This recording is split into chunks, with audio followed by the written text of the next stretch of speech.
Video ini akan ngebahas rekomendasi tablet harga 3-4 jutaan buat bulan Mei sampai Juni tahun 2026.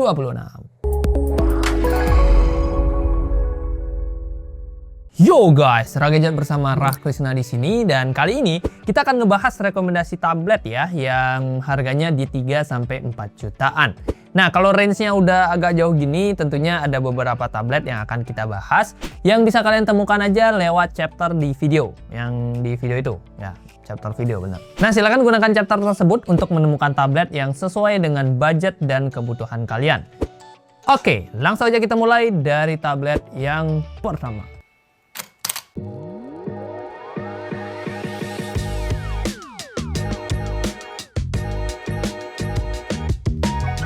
Tablet 3-4 jutaan dibuka oleh Infinix Xpad 20 Pro. Ini adalah pilihan tablet paling worth it di kelas 3 jutaan kalau kalian lagi nyari tablet layar lega yang enak buat dipakai kerja. Pasalnya, Xpad 20 Pro punya layar yang jumbo, 12 inch IPS dengan resolusi tajam mencapai 2K. Tingkat kecerahannya juga lumayan oke nih, di 450 nits dengan refresh rate-nya di 90 Hz. Definisi layar yang cocok buat bekerja. Nanti kalau ada budget lebih, tinggal beliin external keyboard aja. Udah itu bisa menggantikan fungsi sebuah laptop. Selain itu, tablet ini juga udah cocok banget buat kamu yang suka kemana-mana. Soalnya baterainya jumbo, 8000 mAh yang bisa kita pakai seharian. Sayangnya untuk kecepatan charging dia masih cukup standar di 18 watt yang bertipe Type-C. Terus bobot tablet ini juga nggak begitu berat untuk kelas tablet 12 inch, 545 gram dengan tebal 6,58 mm aja. Beralih ke bagian performa. Xpad 20 Pro ditenagai MediaTek Helio G100 Ultimate yang dikombinasikan dengan Mali G57 MC2. Kombinasi ini ya sekedar main aman aja, bukan yang terkencang di kelasnya, tapi udah sangat mumpuni buat kebutuhan harian, multitasking, belajar ngegambar, sampai main MLBB atau Genshin Impact. RAM-nya juga udah tergolong lega ya, yang mana kapasitasnya di 8GB LPDDR4X dengan storage 256 GB UFS 2.2. Kita juga masih bisa upgrade storage-nya dengan memanfaatkan slot micro SD. Xpad 20 Pro memiliki dua buah kamera, di mana kamera belakangnya beresolusi 8MP f2.0 dan kamera depannya di 5MP f2.0 juga. Nah, untuk jaringan, tablet satu ini sudah support SIM card 4G.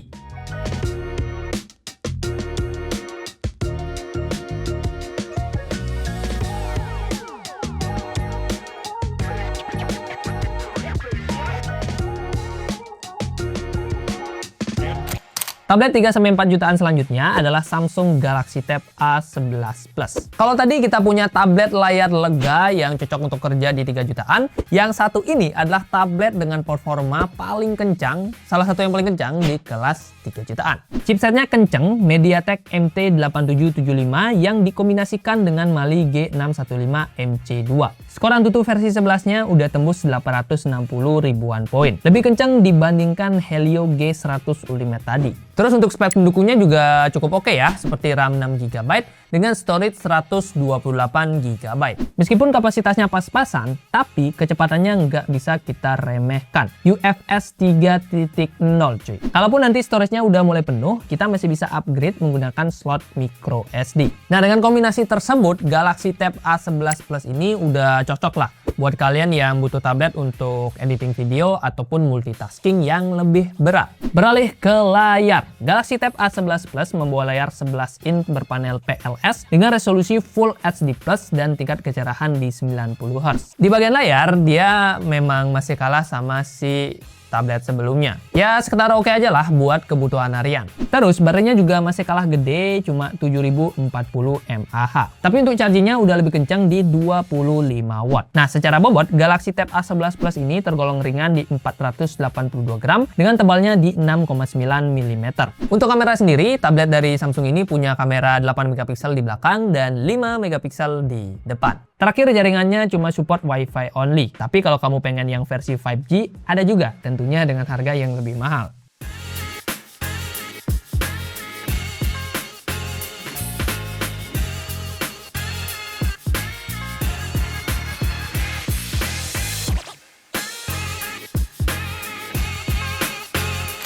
Tablet 3-4 jutaan yang ketiga adalah Poco Pad M1. Kalau tadi ada salah satu tablet paling kencang di 3 jutaan, nah PocoPad M1 ini adalah tablet salah satu ya yang paling kencang di kelas 4 jutaan. Semua ini berkat kombinasi dari Snapdragon 7S Gen 4 yang dikombinasikan dengan Adreno 810M. Duet ini bisa menghasilkan skor hampir 800 ribuan poin di Antutu versi 10. Ingat ya, ini Antutu versi 10. Jadi kalau kita convert ke versi 11, mungkin skornya bakal menyentuh 1 juta. Nggak cuma chipsetnya, RAM dari tablet ini juga udah lega banget, 8GB LPDDR4X dengan storage 256GB UFS 2.2. Dipakai multitasking dan buka banyak aplikasi, PocoPad M1 juga udah mumpuni. Dia juga masih punya slot micro SD. Nah, kalau kita ngomongin layar, PocoPad M1 ini membawa layar yang tergolong lega banget. 12,1 inch IPS dengan resolusi yang tajam 2,5K dan juga tingkat kecerahan yang mencapai 600 nit. Refresh rate-nya juga oke banget nih, di 120 Hz. Nah, yang bikin aku makin suka sama tablet satu ini adalah daya tahan baterainya. Bayangin aja guys, kapasitas baterainya udah 12.000 mAh. Ini mah kalau dipakai selama 2 hari pun kayaknya masih tembus ya. Sayangnya untuk kecepatan charging dia masih di 33 watt. So ya, butuh sekitar 2 jam untuk ngecas sampai full. Soal ergonomis, PocoPad M1 punya bobot 610 gram dengan tebalnya di 7,5 mm. Terus kameranya juga kembar ya, yang mana ada 8 megapiksel kamera depan dan juga 8 megapiksel kamera belakang. Untuk jaringannya sendiri, sayangnya dia hanya support Wi-Fi only.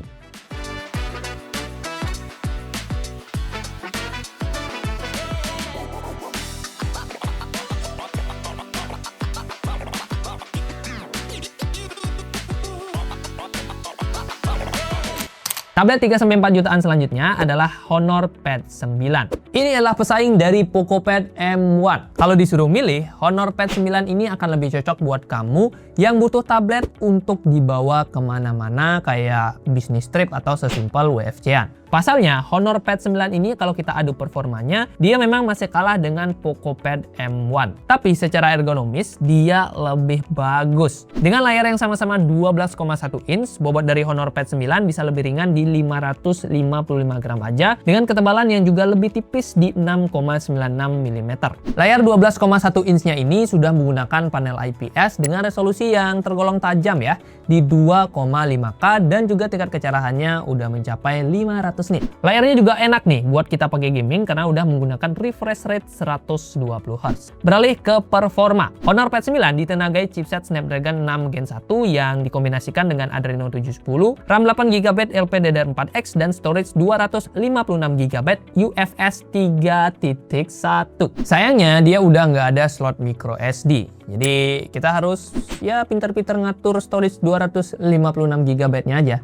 Udah mentok soalnya. Nah, untuk skor Antutu versi 10-nya ada di kisaran 471 ribuan poin. Performa yang tergolong standar aja untuk kelas tablet 4 jutaan. Tapi udah cukup oke kok buat dipakai kerja harian, belajar ngedesain, ataupun ngerjain tugas-tugas kuliah. Honor Pad 9 ditenagai baterai 8300 mAh dengan fast charging 35 watt. Untuk kameranya, dia udah lumayan banget nih. Kamera belakangnya 13 megapiksel f2.0 dengan kamera depan 8 megapiksel f2.2. Terakhir untuk jaringan, sayangnya tablet ini masih Wi-Fi only.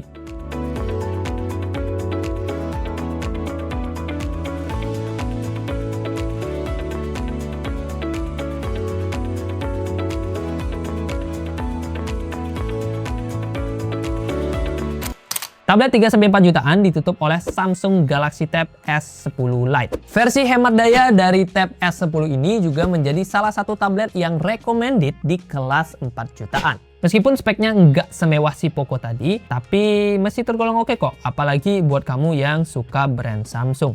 Mulai dari performanya, dia menggunakan chipset Samsung Exynos 1380 yang dikombinasikan dengan Mali G68 MP5, RAM 6GB LPDDR5X, dan storage 128GB UFS 3.1. Kombinasi ini bisa menghasilkan skor Antutu versi 11 di kisaran 745 ribuan poin. Terus, dia juga masih punya slot micro SD. Kombinasi performa yang oke buat kebutuhan sekolah, kuliah, ataupun belajar desain. Meskipun ya kalau kita nyari yang terkencang, tablet ini tentu bukan pilihannya. Beralih ke layar. Tab S10 Lite membawa layar 10,9 inch dengan panel TFT dan resolusi WUSGA+ serta refresh rate di 90 Hz. Lagi-lagi nggak ada yang spesial, tapi masih cukup oke lah ya buat dipakai harian. Baterainya cukup gede, 8000 mAh dengan fast charging 25 watt bertipe Type-C. Untuk bobotnya sendiri tergolong oke aja, nggak begitu berat tapi nggak begitu ringan juga, di 524 gram dengan tebalnya di 6,6 mm. Terus dia juga ada kamera, tentunya ya. Ada 8 megapiksel kamera belakang dan 5 megapiksel kamera depan. Terakhir untuk jaringannya, sayangnya yang versi harga 4 jutaan, kita baru bisa dapetin yang tipe Wi-Fi only.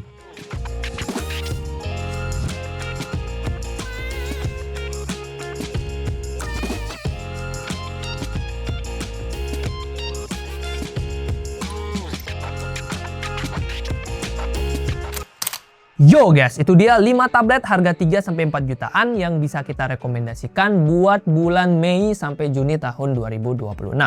List lengkap dari kelima tablet tadi bisa kalian cek aja di keranjangnya YouTube Shopping atau enggak, bener sih, keranjang YouTube Shopping di pojok kiri bawah video atau di deskripsi video. Di sana juga udah ada harga terupdate dari setiap tablet, dan kalau kalian pengen dapetin harga terbaik juga silahkan cek juga, karena biasanya di momen-momen tertentu di keranjang YouTube Shopping tersebut akan ada promo biasanya. Jadi silahkan cek aja dan siapa tahu lagi ada promo menarik. Nah, kalau kalian masih punya masukan, pertanyaan atau apapun silahkan drop juga di kolom komentar ya. Terima kasih buat yang sudah nonton, like kalau kalian suka, dislike kalau kalian nggak suka, dan kita ketemu di video selanjutnya. Nice.